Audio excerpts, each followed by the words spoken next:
कल अपना कहाँ तक हो गया था?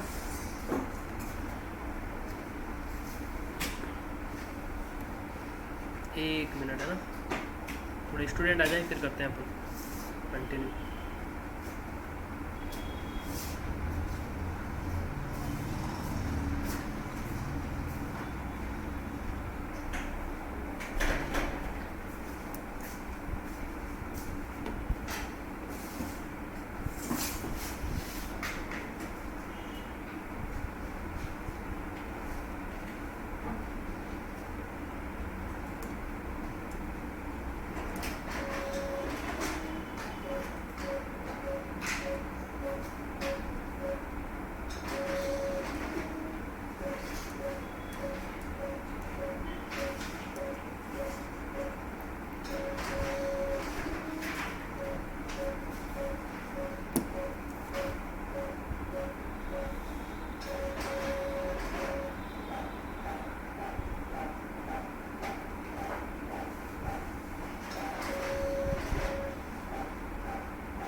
Recording in progress.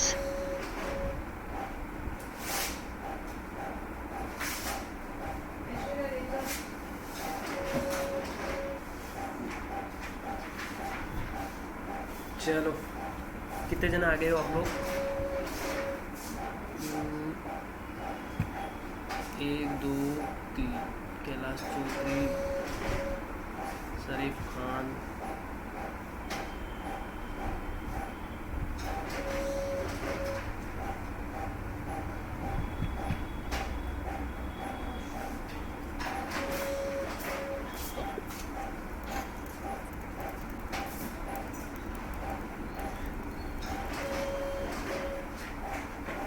ज्योति सेन। आवाज़ आ रही है मेरी ज्योति आपको?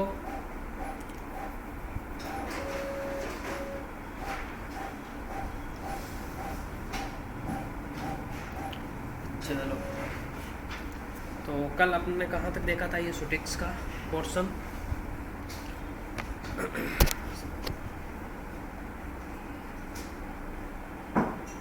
ठीक है, कल हमने देखा था सबसे पहले फार्मास्यूटिक्स की डेफिनेशन देखी थी कि व्हाट इज़ फार्मास्यूटिक्स, एंड फिर हमने ड्रग्स की डेफिनेशन देखी थी, फिर हमने डोजेज की डेफिनेशन देखी थी, ठीक है, और फिर हमने स्कोप भी देखे थे क्या क्या थे।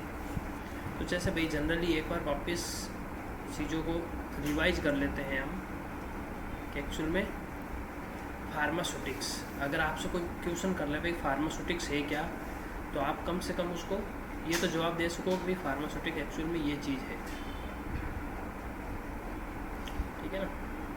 तो क्या बताओगे आप लोग कि फार्मास्यूटिक्स एक ब्रांच है? फार्मास्यूटिक्स क्या है? एक ब्रांच है फार्मेसी की जिसके अंदर ड्रग्स को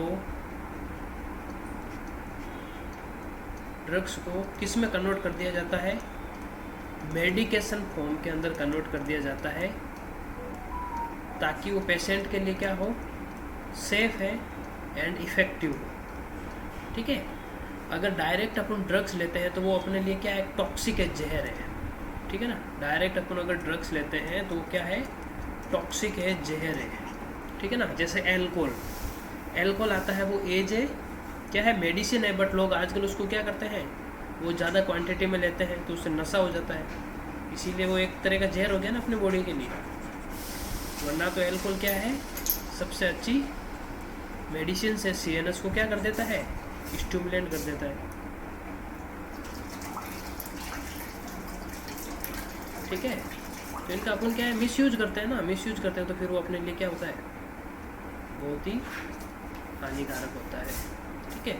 तो ये फार्मास्यूटिक्स ब्रांच क्या करती है, किसी भी ड्रग्स को किस में कन्वर्ट करती है, डोजेज फॉर्म में। किस में कन्वर्ट करती है, डोजेज फॉर्म में, according to patient condition, according to patient conditions. मैंने बताया था कल आप लोगों को पेशेंट की कंडीशन क्या क्या हो सकती है। अगर कोई बंदा बेहोश है, ठीक है, तो उसको आप टेबलेट देना पॉसिबल है क्या? नहीं पॉसिबल है ना। उसको आप सस्पेंशन भी नहीं दे सकते, सिरप भी नहीं दे सकते, तो उसको क्या दोगे आप, आईवी इंजेक्शन या फिर आईएम इंजेक्शन देना होगा, तो पेशेंट की कंडीशन के अकॉर्डिंग, अगर कोई छोटा बेबी है, ठीक है, उसको अपन टेबलेट देते हैं तो वो वॉमिट कर देता है, ठीक है, तो उसके लिए क्या बनाया गया है, स्वीट सिरप बनाई गई है, थोड़ा सा उसके अंदर शुगर का टेस्ट मिलाकर, ताकि बच्चे को क्या लगे, स्वीट लगे और वो आराम से उस सिरप को पी ले। तो ये चीज़ें अलग अलग पेशेंट की कंडीशन के अकॉर्डिंग डोजेज फॉर्म तैयार की गई मार्केट के अंदर, समझे। तो यही फार्मास्यूटिक्स का रोल है। भाई फार्मास्यूटिक्स ब्रांच है क्यों अपने पास, इसीलिए है। फिर हमने कल ड्रग्स की डेफिनेशन देखी थी, भी ड्रग है क्या। तो अकॉर्डिंग टू WHO, ठीक है ना, वर्ल्ड हेल्थ ऑर्गेनाइजेशन, जिसका हेडक्वार्टर जेनेवा है, और जेनेवा कहाँ पर है, स्विट्ज़रलैंड के अंदर है, ठीक है। और ये WHO ऑर्गेनाइजेशन को स्टेबलाइज कब किया गया था, ये भी चीज़ याद रख लेना है आपके बेसिक नॉलेज के लिए, ठीक है ना, 7 अप्रैल 1948 के अंदर, ओके। तो according to WHO a drugs is defined as the any substance, मतलब ऐसा केमिकल सब्सटेंस, ऐसा केमिकल पदार्थ जो क्या हो, किसी भी डिजीज को डायग्नोस कर सके, क्या कर सके, डायग्नोस कर सके, क्योर कर सके, मिटिगेशन कर सके, ट्रीटमेंट कर सके और प्रिवेंशन कर सके, उसको हम क्या कहते हैं, ड्रग्स कहते हैं। तो ड्रग्स के अंदर कितनी ताकत होती है, को किसी भी डिजीज़ को डायग्नोसिस का मतलब टेस्ट करके पता लगाना इसको डिजीज़ कौन सी है, क्योर का मतलब क्योर कर देना, मतलब सही किसी भी डिजीज़ को, अगर वो भाई जिसको अगर माना एक एग्जांपल ले लेते हैं, टाइफॉइड है किसी, या किसी को मलेरिया है, तो सबसे पहले तो डॉक्टर क्या करेगा, भाई टेस्ट लगाओ है क्या इसको, ठीक है। तो टेस्ट लगाएगा, तो अलग अलग टेस्ट लगाएंगे, जैसे टाइफाइड के लिए विडाल टेस्ट हो गया, ठीक है, तो विडाल टेस्ट लगाएंगे, अगर वो पॉजिटिव आता है तो टाइफाइड है, तो फिर उसके लिए अपन क्या करेंगे, ट्रीटमेंट भी करना ज़रूरी है, ठीक है। तो टाइफाइड के ट्रीटमेंट के लिए एंटीबायोटिक देंगे उसको, ताकि क्या हो जाए, उसका ट्रीटमेंट हो जाए। फिर ये ड्रग्स क्या करती है, मिटिगेशन के लिए भी रेस्पॉन्सिबल है, किसके लिए, मिटिगेशन, बचाती है चीज़ों से, ट्रीट कर देती है, किसी भी डिजीज़ को ट्रीट करना, प्रिवेंशन करना, मतलब कोई भी इन्फेक्शन हो गया आपको, अब इन्फेक्शन को आगे नहीं बढ़े, ठीक है, वो इन्फेक्शन वहीं रुक जाए, इसीलिए अपन कुछ एंटीबायोटिक्स लेते हैं, वो भी एक ड्रग्स की फॉर्म है। तो ये सारी जनरल चीज़ें हैं, इसी को ड्रग्स कहा जाता है कि डायग्नोसिस करना, क्योर करना, मिटिगेशन, ट्रीटमेंट और prevention of disease in human और एनिमल्स, ठीक है ना, ह्यूमंस और एनिमल्स। अब मुझे बताओ, ह्यूमंस एनिमल है क्या?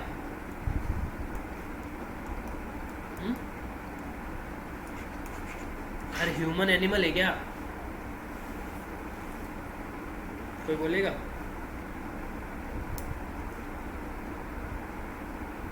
क्या मनीष?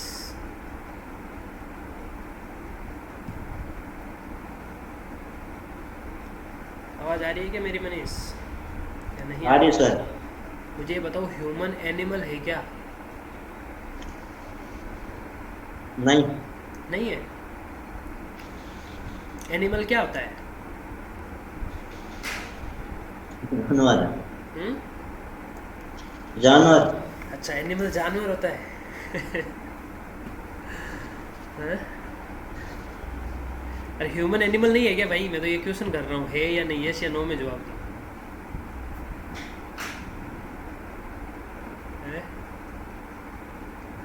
यस या नो में जवाब दो।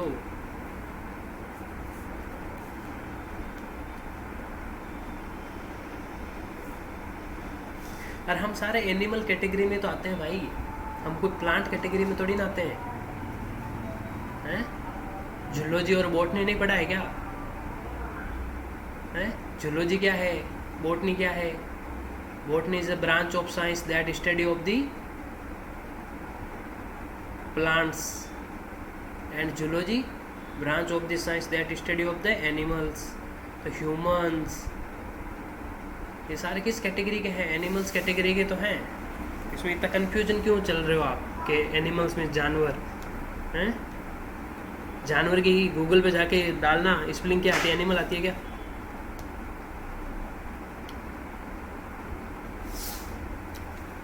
तो कन्फ्यूजन में नहीं चलना, हम क्या है, एनिमल है, ठीक है। क्या है हम? एनिमल।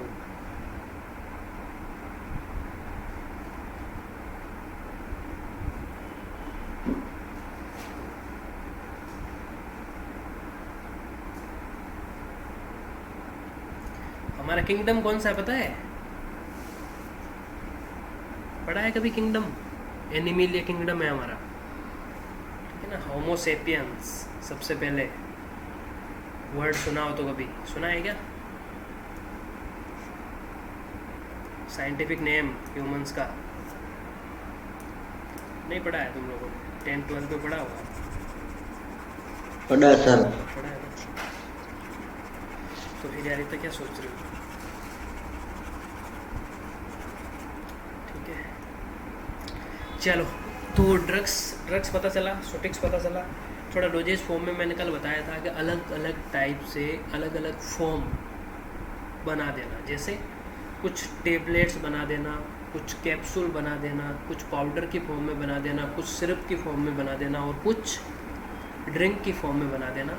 वो अलग अलग पेशेंट की कंडीशन के अकॉर्डिंग जो अपन फॉर्म तैयार करते हैं ना, डोजेज फॉर्म, उसी को जैसे भाई कल मैंने एक डायग्राम शो किया था, कहाँ पे है ये रहा, दिखा आपको? Tablets, capsule, powders, oral, inject, मतलब इन चारों पांचों कैटेगरी के अंदर एक ही ड्रग्स है, ठीक है। जैसे मैंने एक एग्जांपल ले लिया अपने इसका, PCM, पैरासीटामोल, ठीक है। अब ये पैरासीटामोल टेबलेट के फॉर्म में भी अवेलेबल है, कैप्सूल के फॉर्म में भी अवेलेबल है, पाउडर के फॉर्म में भी अवेलेबल है, ओरल सॉल्यूशन के फॉर्म में भी अवेलेबल है और इंजेक्शन के फॉर्म में भी अवेलेबल है कि नहीं है? तो सब फॉर्म में अवेलेबल है ना। तो यही डोजेज फॉर्म है कि भाई अलग अलग क्या कर दिया अपन ने, एक ही ड्रग को अलग अलग फॉर्म में तैयार कर दिया ताकि वो पेशेंट की कंडीशन के अकॉर्डिंग हम दे सकें, समझे? तो ये वाली चीज़ें थी। तो डोजेज फॉर्म समझ गए ना आप लोग। और इनकी एक्चुअल में आप लोगों के लिए शॉर्ट नोट्स भी तैयार करेंगे, ठीक है ना। उसका मैं अलग से एक PDF, उनमें थोड़ा टाइम लगेगा मुझे तैयार करने में, वो भी तैयार करके मैं आप लोगों के लिए भेजूँगा, ठीक है। अभी आप इन चीज़ों से एक बार रूबरू हो जाओ कि हाँ एक्चुअल में चीज़ें है क्या, थोड़ा बहुत माइंड में घुसेगा। अभी तो स्टार्टिंग में पता नहीं चल रहा है, मुझे पता है नहीं चल रहा है ना कुछ, हैं, क्योंकि पहली बार चीज़ें सुनी हुई है सारी। तो एक बार माइंड में सेट होने में भी थोड़ी टाइम लगेगा। आ रही है क्या तकलीफ सबको? या सब होशियार हो एकदम?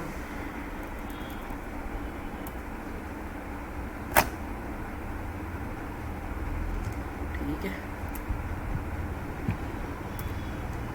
स्कोप देख लिया था कल हमने हमारे लिए, जैसे कि डी फार्मा वालों के लिए क्या है, कौन से अपने लिए रास्ते खुले हैं। प्रैक्टिस वाले सारे ही है, कम्युनिटी जा सकते हैं, हॉस्पिटल्स का एज ए फार्मेसी ज्वाइन कर सकते हो, क्लिनिक में भी एज ए फार्मेसी ज्वाइन कर सकते हो, ठीक है। और अदर्स के अंदर अपन एकेडमिक में अगर फर्दर स्टडी करते हैं, B.Pharm, बैचलर ऑफ फार्मेसी, फिर अपन कर लेते हैं मास्टर ऑफ फार्मेसी, तो फिर हम इसके लिए एलिजिबल हो जाते हैं। किसके लिए? एकेडमिक के लिए, क्लिनिकल रिसर्च के लिए, रेगुलेटरी अफेयर्स के लिए। इंडस्ट्री के अंदर अपन सेल्स एंड मार्केटिंग में जा सकते हैं। किसके लिए जा सकते हैं? Sales and marketing. आपने सुना होगा MR, मेडिकल रिप्रेजेंटेटिव, ठीक है ना। ये अपने लिए एक अच्छा है और इसके अंदर इनकम भी अच्छी है। स्टार्टिंग में स्ट्रगल है बट इनकम भी अच्छी है इसमें, ठीक है। फिर ये स्कोप देखे थे अपन ने कल, ऑब्जेक्टिव भी देखे थे। अगर आप ये पूरा कोर्स कंप्लीट कर लेते तो आपके अंदर क्या क्या चीज़ें देखने को मिलेगी, ठीक है ना। डोजेज फॉर्म के अलग अलग फॉर्मुलेशन देखी थी। अब इसमें बताया कि history of professions of pharmacy in India in relations to pharmacy education industry and organisations. मतलब इन्होंने बताया है कि फार्मेसी एक्चुअल में स्टार्ट कब हो गई थी, ठीक है। फार्मेसी एक्चुअल में स्टार्ट कब हो गई थी, ठीक है। तो अपन को इतनी हिस्ट्री देखने की ज़रूरत है नहीं वैसे, और अगर आप करना चाहो तो कर सकते हो, वैसे हिस्ट्री कभी पूछता नहीं है। तो इसने बताया है, जैसे थोड़ा वो देख लेते हैं अपन, कि the word pharmacy originated from the Greek word pharmakon. मतलब ये जो फार्मेसी वर्ड आया ना, ये कहाँ से आया भाई? ग्रीक वर्ड फार्माकोन से आया है। कहाँ से आया है? ग्रीक वर्ड फार्माकोन से आया है। ये जो फार्माकोन वर्ड है ना,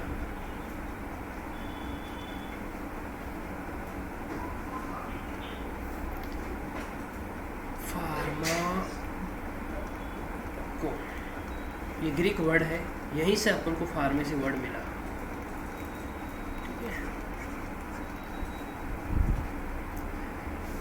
It was the 9th century in civilized world around Baghdad the professions of pharmacy started। अब देखो ये क्या कह रहा है कि अब कौन सी सेंचुरी चल रही है, कोई बताएगा? 8 प्रेजेंट टाइम कौन सी सेंचुरी चल रही है? कौन सी सेंचुरी में जी रहे हो भाई तुम? 21वीं सदी है सर। कौन सी चल रही है? 21वीं 21वीं सेंचुरी। अच्छा 21 कंफर्म है?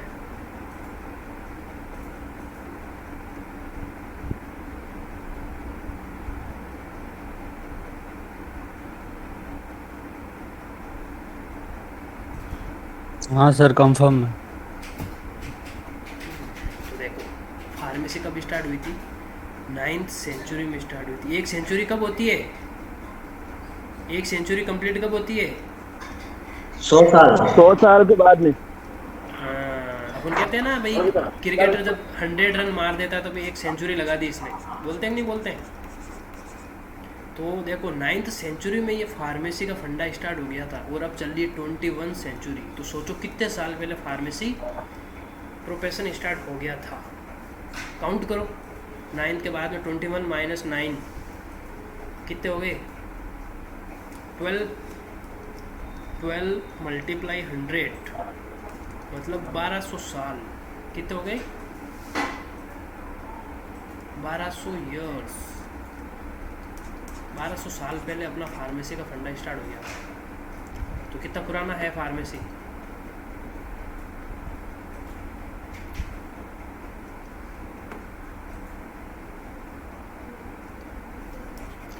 तो ये बताया है इन्होंने कि भाई हिस्ट्री क्या क्या थी फार्मेसी की, कब स्टार्ट हुई थी, ठीक है। और however in the 9th century completely spotted out from medicines and started developing a separate profession। और 9th में तो ये सिविलाइज्ड हो गई थी धीरे धीरे, जैसे कि आयुर्वेदिक था, यूनानी थे, अलग अलग आयुर्वेद कब था? आपने रामायण देखी होगी, रामायण के अंदर वो आयुर्वेदिक के लिए उसको किनको, वो हनुमान जी किनको उठा के लेके आ जाते हैं वहाँ से, लंका से, क्या नाम था उनका, वहाँ से लेके आते हैं। तो वो एक आयुर्वेदिक डॉक्टर ही तो होता है, हाँ उनको लेके आ जाते हैं ना। तो वहाँ से चल रहा है अपना आयुर्वेदा, ठीक है। तो आयुर्वेदा भी वहाँ से चल रहा है। और फिर यूनानी स्टार्ट हो गया था, फिर होम्योपैथी स्टार्ट हो गया था, ठीक है। तो ऐसे अलग अलग ब्रांच धीरे धीरे जैसे डेवलपमेंट होता गया, स्टार्ट होता गया। फिर फाइनली 9th सेंचुरी के अंदर हमारा जो एलोपैथी आया था, ठीक है ना। एलोपैथी बहुत लेट स्टार्ट हुआ था, ठीक है। एलोपैथी क्या हुआ था? बहुत लेट स्टार्ट हुआ था। जो ये जितने भी आपके मेडिसिन आ रही है ना, पैरासीटामोल, इंसुलिन के इंजेक्शन, ये सारे किस ब्रांच के हैं? एलोपैथी ब्रांच के हैं, ठीक है। और एलोपैथी क्या है कि सबसे वर्ल्ड वाइड चलने वाला ट्रीटमेंट है, क्योंकि आयुर्वेदा और होम्योपैथी, यूनानी, ये क्या है कि इनके लॉन्ग टाइम ट्रीटमेंट चलते हैं। अगर कोई जैसे एलोपैथी के अंदर कोई भी डिजीज़ अगर 10 दिन में सही हो रही है, तो आयुर्वेदा में वो चली जाती है 2 से 3 मंथ, ठीक है। इसीलिए आजकल लोग क्या करते हैं, एलोपैथी को ज़्यादा प्रीफर करते हैं, ठीक है। तो आप जो अभी पढ़ाई कर रहे हो वो किसकी कर रहे हो? एलोपैथी की, ठीक है ना। डी फार्मा आपकी आयुर्वेदा में भी होती है, डी फार्मा होम्योपैथी में भी होती है, डी फार्मा यूनानी में भी होती है, ठीक है। अलग अलग ब्रांच के अंदर डी फार्मा अवेलेबल है, ठीक है। आप अभी किस में कर रहे हो? एलोपैथी के अंदर कर रहे हो, ठीक है ना।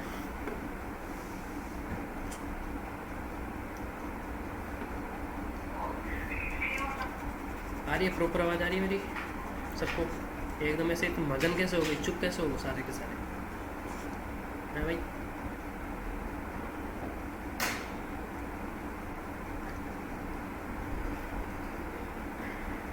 नरेश जी क्या कर रहे हो आप? आवाज़ क्लास ले रहे हो या फिर काम करने लगे कुछ?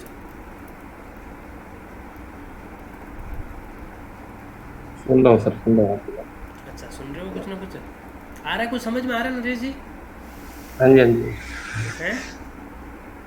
आ रहा था मुझे। थोड़ा तो बहुत आ रहा है, ज़्यादा तो नहीं, थोड़ा बहुत उम्मीद करते ही हैं। थोड़ा बहुत आ रहा है दिमाग थोड़ा, में, हाँ जैसे थोड़ा, कल बताया था आपने। हाँ ठीक है, इतना तो आना ही चाहिए एक्चुअल में। क्या है ना, हिंदी में बता रहा हूँ, कोई इंग्लिश में नहीं है, ठीक है। नहीं, वैसे आ रहा था मुझे। विनोद, आपको? राहुल, आ रहा है ना? थोड़ा बहुत समझ में आ रहा है? हाँ आ रहा है सर, नोट बना रहा हूँ मैं तो साथ में। अच्छा हाँ, नोट्स बनाते रहो आप। नोट्स क्यों? मैं पीडीएफ इसकी सेंड कर दिया ना मैंने आपको। हाँ वो पता है, लेकिन आप जो अपनी भाषा में समझा रहे हो वो मैं लिख रहा हूँ सर, वो इस हिसाब से ठीक है, हाँ समझ में आ हाँ जाएगा। हाँ हाँ, जैसे क्या है, नॉर्मल चीज़ें क्या है ना, इनके मैं आपको शॉर्ट नोट्स भी बना के भेजूंगा। जैसे फ्लो चार्ट में नहीं होते हैं, आपको जैसे ज़्यादा भी इंग्लिश में आने में दिक्कत नहीं होगी, फ्लो चार्ट के अंदर नोट्स बना के भेजेंगे। जैसे एक जैसे फ्लो चार्ट का मतलब आप समझते होंगे, मैं अभी स्क्रीन पे बना रहा हूँ वो देखो।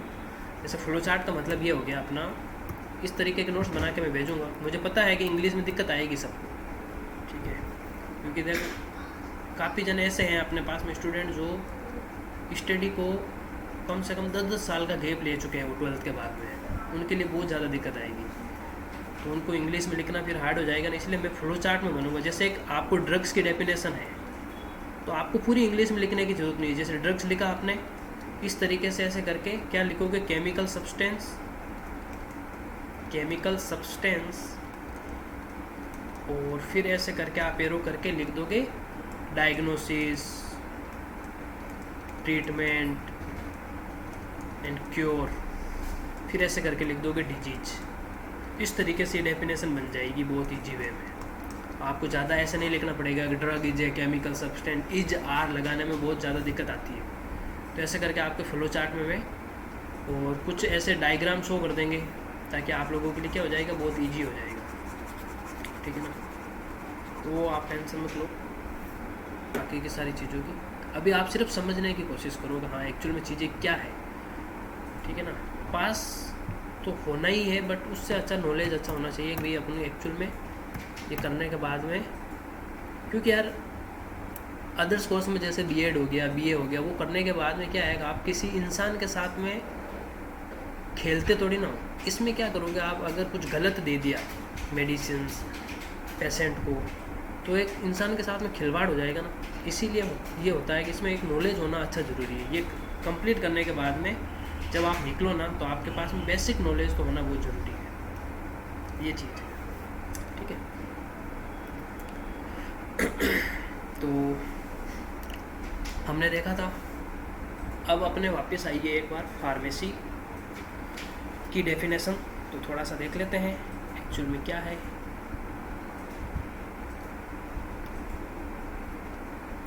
अब देखिएगा, इसमें बताया है कि pharmacy is the science and techniques of preparing and dispensing drugs. Pharmacy एक क्या है, फार्मेसी क्या एक साइंस है और टेक्निक्स है जो प्रिपेयर क्या करती है, क्या बनाती है, और डिस्पेंस क्या करती है, ड्रग्स को। ड्रग्स को प्रिपेयर करना व डिस्पेंस करना ही आपका क्या है, फार्मेसी है, ठीक है ना।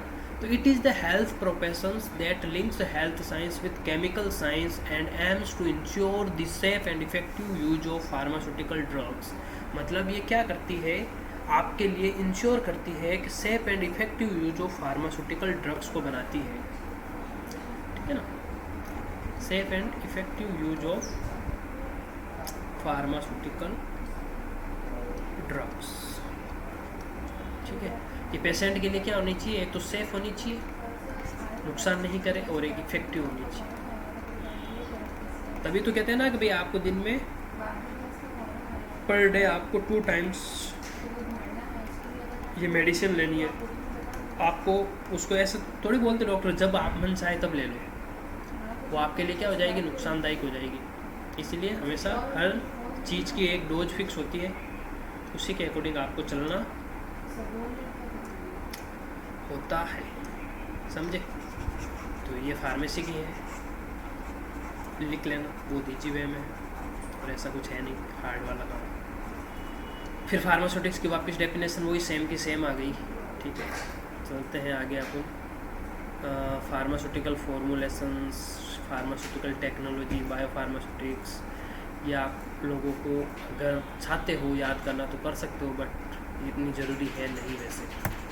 ठीक है ना। अब अपन थोड़ा सा देख लेते हैं इंडियन फार्माकोपिया एडिशन। ठीक है, अब सबसे पहले तो हम Indian pharmacopoeia edition plus Indian pharmacopoeia है, ये वेरी वेरी इंपॉर्टेंट है और ये एग्ज़ाम्स में हर बार इसका क्वेश्चन भी आता है। इसके बारे में अपन थोड़ा सा बात करते हैं। आईपी,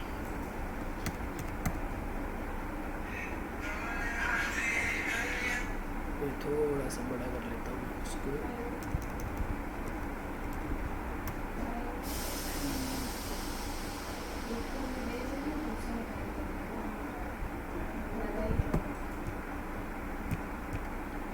ठीक है,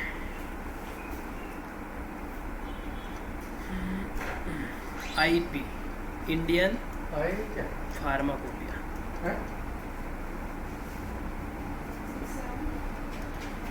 इंडियन फार्माकोपिया ये है क्या? ये एक ऑफिशियल बुक है। क्या है? ऑफिशियल बुक है जिसको कौन चलाता है? Indian government. Indian government. ठीक है। आईपी का फुल फॉर्म क्या है? इंडियन फार्माकोपिया है। ये एक ऑफिशियल बुक है, स्टैंडर्ड बुक बोल सकते हो आप इसको, जिसको कौन चलाता है? इंडियन गवर्नमेंट चलाती है। अब ये इंडियन फार्माकोपिया बुक है क्या? ये अपन दिमाग में अगर इंडियन फार्माकोपिया कभी भी आता है तो आपके माइंड में एक ही चीज़ आना चाहिए कि इंडियन फार्माकोपिया एक स्टैंडर्ड बुक है जिसका मेन यूज है ये जितने भी आप ड्रग्स बना रहे हो, जितनी भी मेडिसिन बना रहे हो, ये कैसे तैयार होगी, इसका क्या फॉर्मूला होगा, इसके क्या मैकेनिज्म ऑफ एक्शन होंगे, इसके क्या साइड इफ़ेक्ट होंगे, ये सारे के सारी चीज़ें इंडियन फार्माकोपिया बुक के अंदर दे रखा होता है। फार्मासिस्ट उसी को फॉलो करके, मैन्युफैक्चरिंग कंपनियां उसी को फॉलो करके ही ये मेडिसिन तैयार करती है। जैसे एक इंसुलिन का इंजेक्शन आता है, ठीक है, तो इंसुलिन इंजेक्शन की प्रॉपर्टीज़ क्या होती है कि उसको 2 से 8 डिग्री सेल्सियस टेम्परेचर पर रखना पड़ता है। रखना पड़ता है कि नहीं पड़ता है? क्यों रखना पड़ता है? एक्चुअल में वो क्या होता है? थर्मोलेबाइल सब्सटेंस होते हैं। क्या होता है? Thermolabile substance. थर्मोलेबाइल का मतलब समझ रहे हो? थर्मोलेबाइल मीन्स अगर वो क्या करते हैं, अगर वो 8 डिग्री सेल्सियस से ऊपर के टेम्परेचर के कांटेक्ट में आते ही क्या हो जाते हैं? क्या हो जाते हैं? वो डिस्ट्रॉय हो जाते हैं, उनका एक्शन ख़त्म हो जाता है। ठीक है, इसीलिए क्या करते हैं हम इंसुलिन के इंजेक्शन को 2 से 8 डिग्री सेल्सियस के टेम्परेचर पर रखते हैं, जिसको आप क्या कह सकते हो? Cool place. ठीक है, और 0 to 8 डिग्री सेल्सियस वाला क्या होता है? नहीं, 0 to 1 डिग्री सेल्सियस वाला होता है कोल्ड प्लेस। ठीक है, तो ये चीज़ें हैं कि भाई इंडियन फार्माकोपिया के अंदर सारी गाइडलाइंस दे रखी होती है कि आपको मेडिसिन कैसे बनानी है, मेडिसिन के फॉर्मूले दे रखे होते हैं, उसी को फॉलो करके मैन्युफैक्चरिंग कंपनियां बनाती है। जैसे कभी कभी आपने सुना होगा ना कि भाई कि उस, जैसे एक मैंने कल एग्जांपल दिया था कोरेक्स का, दिया था नहीं दिया था?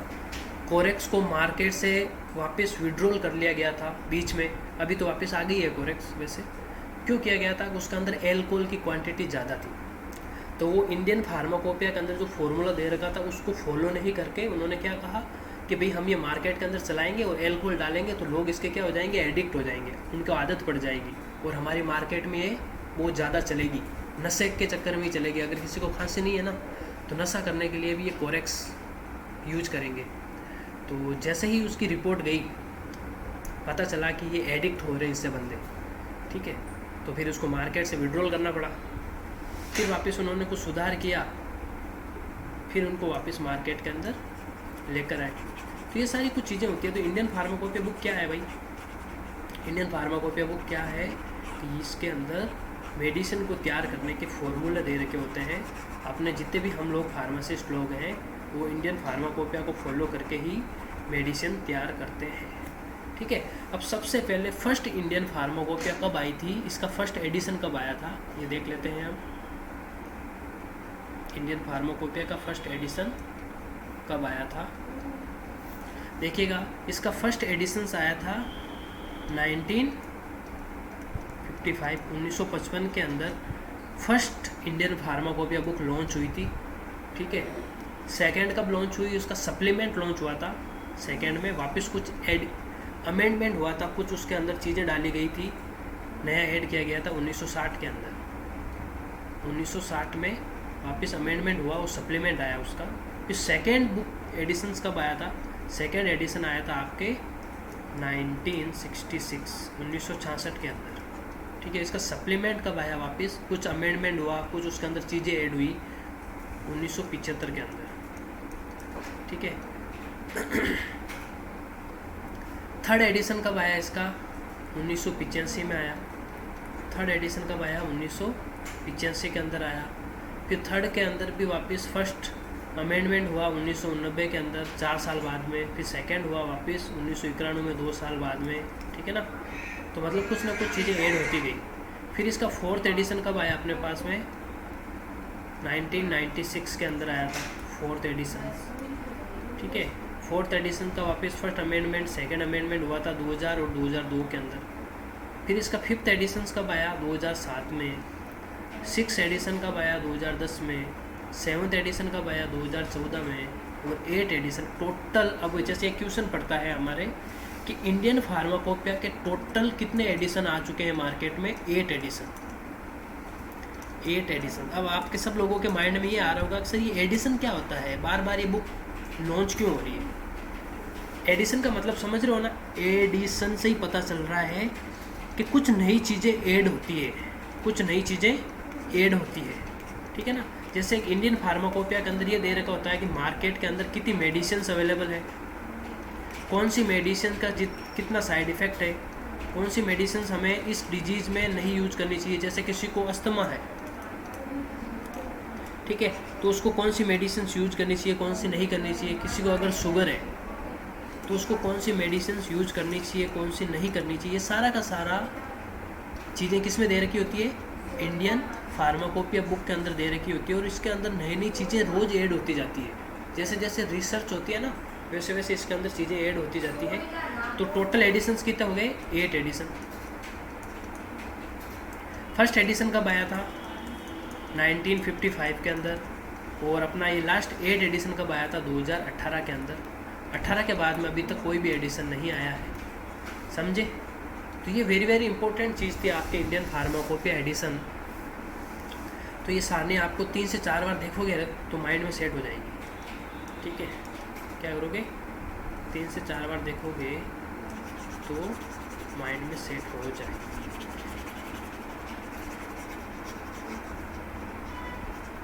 यूट्यूब पे जो वीडियो डालते हो वो देखते हो क्या आप लोग, कि नहीं देखते हो।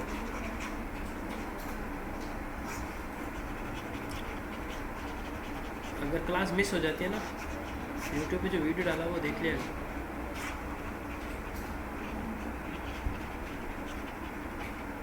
ठीक है, तो आज के लिए अपन इतना ही रखेंगे। मिलते हैं नेक्स्ट क्लास में। नेक्स्ट क्लास में फिर इस चैप्टर को कंप्लीट करते हैं अपन। इस चैप्टर को कंप्लीट करके फिर इसमें से मैं कुछ क्वेश्चनिंग होगी, वो क्वेश्चनिंग करूँगा आपसे। फिर इस चैप्टर को फाइनल करके फिर इसके शॉर्ट नोट्स तैयार करके आप लोगों के लिए मैं भेज दूँगा, फ्लो चार्ट के अंदर नोट्स बना के। फिर आप उसके रिव्यू देना मुझे कि एक्चुअल में वो आपको समझ में आ रहा है कि नहीं आ रहा है। ठीक है, तो फिर आज के लिए इतनी रखते हैं क्लास। ओके, सबको आया ना समझ में? कोई दिक्कत हो तो बोलो, कुछ क्वेश्चनिंग हो तो बोलो। एनीबडी?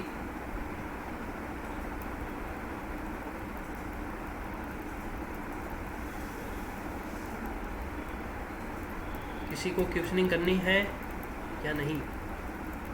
नहीं करनी है तो फिर क्लास को और करूँ मैं।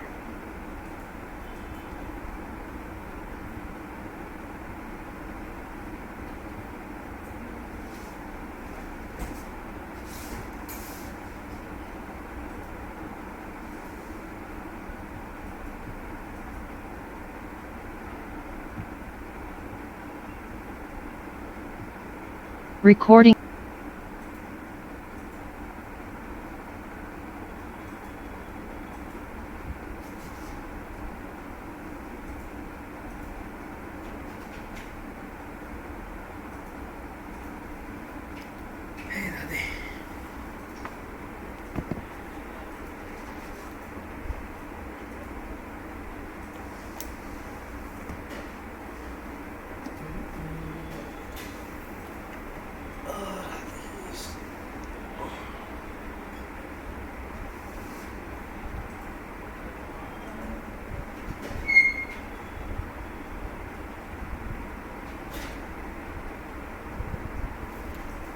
जिम में जाते हो आप? जिम में तो जाना चाहिए, वर्कआउट आपके लिए बहुत जरूरी है।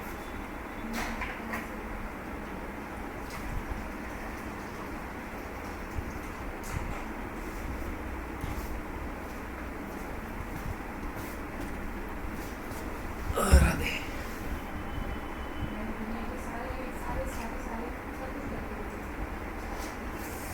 नहीं, डायबिटीज के लिए मेन वर्कआउट है, तो आपकी डायबिटीज कम हो जाएगी जल्दी।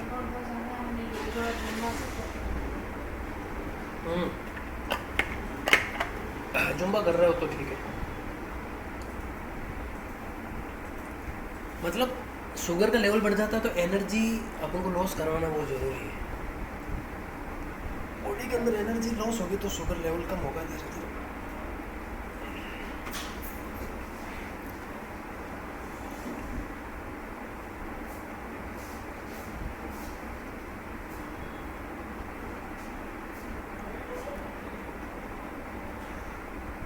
अभी तो आप तो अनमेरिड हो ना?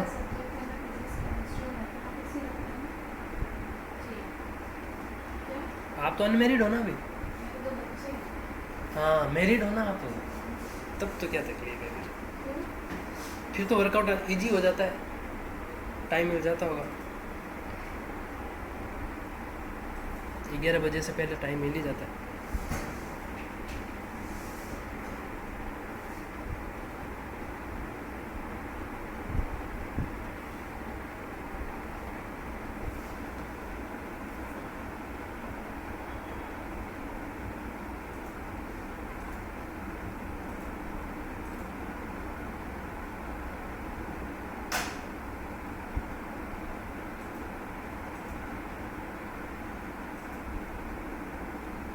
ओम राधे।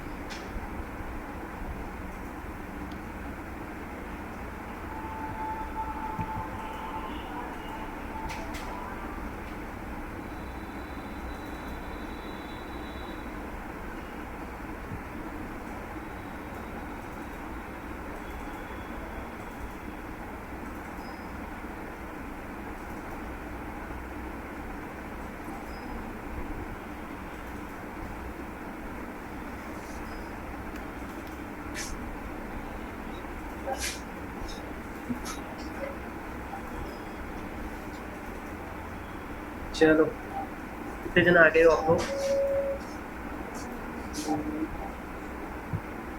1 2